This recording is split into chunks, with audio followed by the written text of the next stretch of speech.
Hello friends, and welcome back to Keefe's Kitchen. Do you notice anything different at all?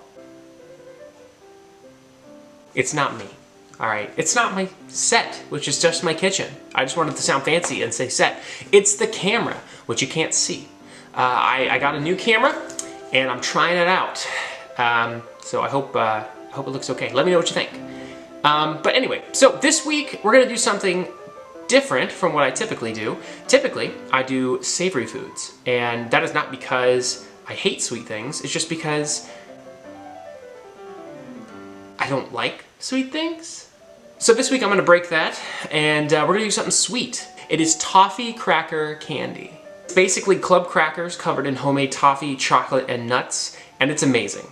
All right, sounds kind of weird. You're like, club crackers? What are club crackers doing in a sweet recipe? Well, this is a no judgment zone. I'd like you to reserve judgment until after I've made it and you've seen how delicious it is and you try it yourself. So, without further ado, let's make toffee cracker candy. All right, to begin, we're gonna preheat our oven to 350 degrees, grab a sheet pan, and grab some aluminum foil. So what we're gonna do is line the sheet pan with aluminum foil, and we're gonna make kind of a little boat, a little pan within a pan.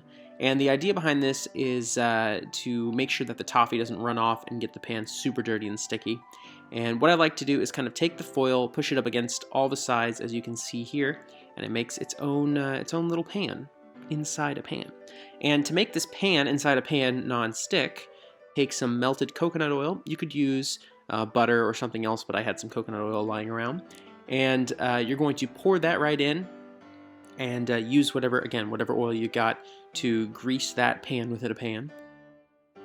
And now we're going to line our pan within a pan with club crackers. Now, you don't have to use this brand. You can use whatever brand club crackers you like.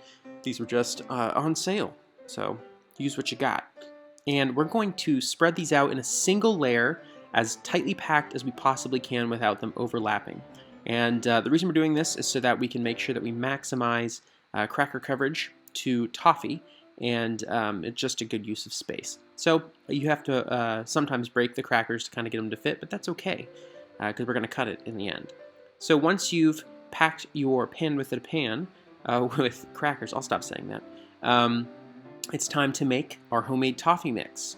So grab a pot, a medium-sized pot will do, and grab 2 sticks of softened butter. And this is just softened salted butter. I'm going to add that right into the pot, and then we're going to add in 1 cup of packed brown sugar. And I learned recently that if you want to measure brown sugar properly, you have to pack it, unlike flour, which you should not pack. So, the more you know. So pop that into the pot and turn your heat on medium, and we're going to stir to incorporate and get everything nice and melty. And we're going to bring this to a boil, stirring constantly, and boil for exactly 2 minutes. All right? No longer, no less. We want 2 minutes exactly. We're dealing with really hot sugar, so you don't want to go any longer or you'll burn it. And after that 2 minutes, pour the mixture gently over the crackers in the foil-lined pan, and use the spatula that you've got there, rubber spatula, to spread the toffee in an even layer all over the crackers, being careful not to mess up your arrangement of crackers, not to flip them over or anything. And once it's spread out, we are going to pop this pan into the oven at 350 for 5 minutes. And this will just get the mixture nice and baked and set and prepared to add the rest of our chocolate and nuts. So after 5 minutes, pull it out of the oven, and be careful because it will start to bubble up as it cooks, and you don't want it to overflow your little foil-lined pan. That would be bad. Burning sugar in the oven is never good. So I like to take a fork and kind of rearrange the crackers. You don't have to do this, but it just kind of is a nice little aesthetic thing. And once you have done that, grab your chocolate. This is semi-sweet chocolate baking chips, and all you're going to do is place these right on top. This is I did about 1.5 cups, just kind of measured by eye.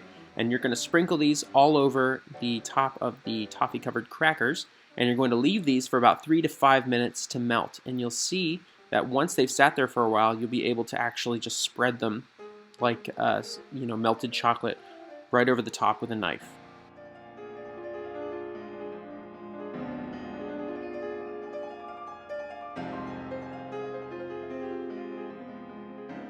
Once you've finished spreading out the chocolate, grab your toppings. In this case, I chopped up some pecans and I sprinkled that on half. And then on the other half, I sprinkled just some flaky sea salt. And we're just going to let this sit at first on the counter for about an hour. If you'd like to speed up the process of getting everything to set nicely, you can just pop it in the fridge once it's cooled down a bit and let it sit for a while to firm up, and then we'll be ready to cut it. So once your toffee cracker candy has cooled a bit and has set up nicely, we're going to have to extract it from its foil-lined pan. So this might be possibly the most difficult part, and I started to try to do this kind of precariously, and I decided against it. So what I decided to do was line the top with some plastic wrap, and then flip it over and peel the foil off from the bottom. And thanks to the coconut oil lined tin foil, nothing stuck, and it came off really nicely and kind of satisfyingly, as you'll see.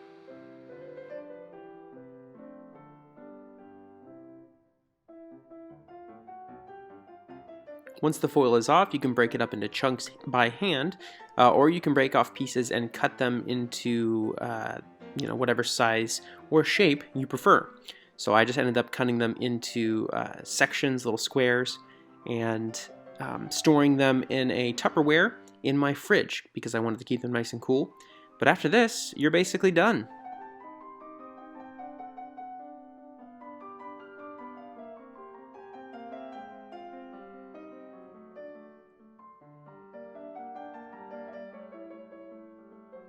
All right, friends, the toffee cracker candy is done. Here are the two pieces that I chose to eat. I'm really excited to try this. It's not fully cooled. I could have let it cool a little bit longer. I cheated and put it in the fridge, and that's actually where I'm going to store it because I want to keep it nice and cool. But this will keep for, I want to say, about a week on the countertop, but I'd keep it in the fridge, and it probably won't last that long, to be honest. You're going to eat it all. But we're going to start with the sea salt one. It looks great. You can see the crackers right through the bottom. So let's give it a taste. I'm so happy with that. That's fantastic. Okay, so I'm gonna try the other one first, and then I will give you a little breakdown. This is the one with pecans on top.